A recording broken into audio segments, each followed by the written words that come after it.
Bismillahirrahmanirrahim. Allahumma sholli ala sayyidina Muhammadin wa ala alihi wa sahbihi ajma'in, amma ba'du. Jalanallahu wa iyyakum min ahlil khairi wa sa'ada fid dini wad dunya wal akhirah. Amin Allahumma amin. Semoga Allah jadikan kita orang-orang yang beruntung di dunia, berbahagia di akhirat. Ini mungkin sesi terakhir dari tentang manuskripnya Kiai Hanan yang telah diupload di channel beliau, di mana di situ ada fakta yang sebelumnya mungkin tidak ada orang yang pernah tahu. Sekarang saya akan sampaikan beberapa kesimpulan-kesimpulan. Yang pertama, perbedaan paling krusial adalah tentang status alwi yang saya tulis paling besar itu, yang ada tulisan versisnya kedip-kedip itu ya. Kalau yang versi manuskripnya Kiai Hanan itu, alwi ini adalah anaknya Isa Ar-Rumi ya, dan anaknya Muhammad Al-Azraq ya. Sementara kalau versi yang dikenal oleh Robito Alawiyah, alwi ini adalah anaknya Ubaidillah, dan Ubaidillah adalah anaknya Ahmad Al-Aba atau Al-Muhajir. Nah, Muhammad dan Ahmad itu bersaudara. Nah, begitu ya. Jadi apakah alwi ini cucunya Ahmad atau cucu samping saja, cucu ponakan ya. Kemudian ya, itu yang pertama. Yang kedua, tentang anaknya alwi yang bernama Muhammad, itu sepakat ya. Kemudian di bawahnya ada lagi perbedaan sedikit ya, tentang Muhammad ini apakah langsung menjadi ayahnya Kholiq Qasam, artinya Muhammad itu punya anak bernama Kholiq Qasam, atau Muhammad itu punya anak alwi. Kalau versi Robito Alawiyah punya anak alwi dulu, baru alwi yang punya anak bernama Kholiq Qasam. Sementara kalau versi manuskripnya Kiai Hanan, Muhammad itu langsung punya anak yang bernama Kholiq Qasam. Itu tidak terlalu signifikan ya, karena hilang satu nama bisa jadi ulama nasab itu memang terkadang meringkas. Seperti Al-Ubaidili ketika mengatakan bahwasanya Isa bin Al-Uraidi, padahal maksudnya adalah Isa bin Muhammad Al-Akbar bin Ali Al-Uraidi ya. Jadi Muhammadnya tidak disebut karena sudah diketahui ya. Setidaknya masih menyatu gitu. Itu poin pertama ya. Kemudian poin kedua, perhatikan tulisan yang di blok merah itu, tulisannya hitam putih yang di blok merah, yaitu Kholiq Qasam punya anak Sohib Mirbat. Ini jalur tunggal ya. Jalur tunggal di mana dari sini nanti muncullah Habib Al-Haddad dan juga misalnya Habib As-Segaf dan lain-lain. Jadi poin di sini adalah kalau kamu meyakini bahwa Al-Haddad itu sahih nasabnya sebagaimana manuskripnya Kiai Hanan ini, maka berarti kamu juga harus meyakini bahwa semua Habib ya, Al-Attos, As-Segaf ya, dan lain-lain itu sama saja sahnya. Kenapa? Karena mereka itu menyatu di dua nama ini ya, yaitu di nama Kholiq Qasam. Lalu Kholiq Qasam punya anak bernama Sohib Mirbat. Ini di manuskripnya Kiai Hanan ya seperti ini, di Robito Alawiyah juga seperti ini. Jadi di sini sepakat, tidak ada jalur lain ya. Jadi Ba Alawi itu jalurnya ya ini, Kholiq Qasam ya, tidak ada jalur lain, cuma satu jalur saja ya. Kemudian Kholiq Qasam punya anak Sohib Mirbat. Nah, dari Sohib Mirbat ini, kalau yang ke Al-Haddad itu melalui anaknya Sohib Mirbat yang bernama Alwi Ammul Faqih ya. Sementara kalau misalnya Habib As-Segaf melalui cucunya Sohib Mirbat ya. Jadi Alwi Ammul Faqih itu punya anak yang bernama Ali Walidul Faqih. Nah, Ali itu punya anak yang bernama Faqih Muqaddam. Makanya disebut Ammul Faqih, ya pamannya dari Faqih Muqaddam.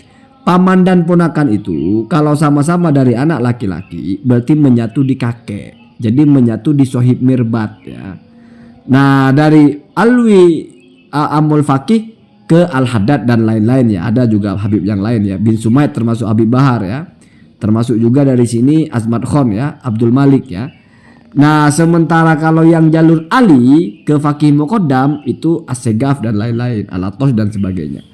Jadi tidak bisa kita mengatakan oh Al-Haddad benar sahih nasabnya sesuai dengan manuskrip Kiai Hanan, karena Al-Haddad jalurnya Alwi yang Isa. Sementara kalau Habib As-Segaf ketua Robito Alawiyah misalnya, oh itu lain, nggak masuk akal itu ya. Berarti nggak paham alurnya. Al-Haddad, Assegaf dan lain-lain.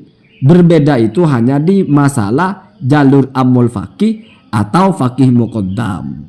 Di mana amul faqih dan faqih muqaddam itu menyatu di Sohib Mirbat. Sohib Mirbat juga satu jalur Kholi Qasam. Ya, begitu ya. Biar faham, biar kita itu tidak menggunakan narasi yang aneh-aneh. Oh, kalau Al-Haddad lain. Al-Haddad itu sahih memang. Dan itu bukan Ba'alawi. Bukan Ba'alawi dari mana? Perhatikan, itu sama-sama berasal dari Alwi. Ya. Sama-sama melalui jalur Kholi Qasam, sama-sama melalui jalur Faqih Muqaddam, Sohib Mirbat ya. Jadi ini satu jalur, tidak mungkin hasilnya berbeda. Leluhurnya satu, kok bawahnya statusnya ini sah, ini enggak. Walaupun paling atasnya itu hanya berbeda versinya, tapi pernah disatukan jalurnya. Artinya ketika Al-Haddad itu sah, berarti Amul Faqih itu sah, berarti Sohib Mirbat itu sah, berarti Kholi Qasam itu sah. Baik kamu mau ambil jalur yang Kihanan yaitu Isa, atau jalur yang Rabi'ah Alawi yaitu Ubaidillah. Oke lah, misal kamu mendukung, setuju jalur Kihanan itu benar, Al-Haddad itu sah. Perhatikan konsekuensinya. Ketika Al-Haddad sah, maka Amul Faqih ya, sambungan Al-Haddad itu berarti juga sah. Ketika Amul Faqih sah, berarti bapaknya yaitu Sohib Mirbat juga sah. Ketika Sohib Mirbat itu sah, ya maksudnya sah itu sebagai keturunan Rasulullah, berarti bapaknya Sohib Mirbat yaitu Kholi Qasam juga sah. Ketika Kholi Qasam sah, berarti Muhammad itu yaitu bapaknya Kholi Qasam juga sah. Ya. Ketika Muhammad itu sah, maka Alwi juga sah. Ketika Alwi itu sah, maka Isa itu sah. Kalau kamu ikut yang jalurnya Kihanan. Ya. Jadi itu tidak bisa terpisah ya. Kalau kamu menyatakan Al-Haddad sah, maka setidaknya Amul Faqih, Sohib Mirbat, Kholi Qasam itu semuanya statusnya adalah sah. Ya. Tidak mungkin turunannya sah, leluhurnya tidak sah. Nah, Habib-Habib selain Al-Haddad itu jalurnya sama dari Kholi Qasam. Berarti sama saja Ali sebagai anaknya Sohib Mirbat itu sah, Faqih Muqaddam juga sah, ke bawahnya itu juga sah semua. Begitu ya. Nah, itu poin berikutnya. Nah, sekarang kalau misalnya kamu tanya, terus ini mana yang benar? Kalau jawaban saya sederhana. Ini bisa jadi manuskripnya Kihanan yang benar, dan berarti pendataan Rabi'ah Alawiyah itu yang keliru. Bisa jadi pendataan Rabi'ah Alawiyah yang benar, dan berarti punya Kihanan ini yang keliru. Tidak bisa dua-duanya benar, tidak mungkin. Kenapa? Karena kalau dua-duanya benar, berarti Alwi ini punya bapak dua. Tidak mungkin ya. Jadi kalau ditarik kepada ilmu mantik itu ya, ini antara manuskripnya Kihanan dengan pencatatan di Rabi'ah Alawiyah itu yang tidak mungkin adalah mani'ul jam'i. Dua-duanya berkumpul, terjadi secara bersamaan, artinya sama-sama benar, itu tidak mungkin. Tetapi kalau misalnya mani'ul hulul, artinya dua-duanya tidak ada, itu masih mungkin ya. Artinya cuma mani'ul jam'i saja, tidak plus mani'ul hulu ya. Hanya tidak mungkin dua-duanya benar, tapi mungkin saja dua-duanya salah. Beda dengan misalnya antara hidup dan mati. Kalau hidup dan mati itu mani'ul jam'i, tidak mungkin dua-duanya berkumpul ya, hidup sekaligus mati. Tapi juga mani'ul hulul, tidak mungkin dua-duanya tidak ada, mesti ada salah satunya. Nah, ini enggak seperti itu ya. Cuma tidak mungkin dua-duanya benar, tapi mungkin saja dua-duanya salah. Artinya tidak mesti salah satunya benar dan yang satunya salah, tidak mesti begitu. Bisa jadi dua-duanya salah. Bisa jadi satu yang salah, satunya benar. Yang jelas tidak mungkin dua-duanya benar. Itu saja ya.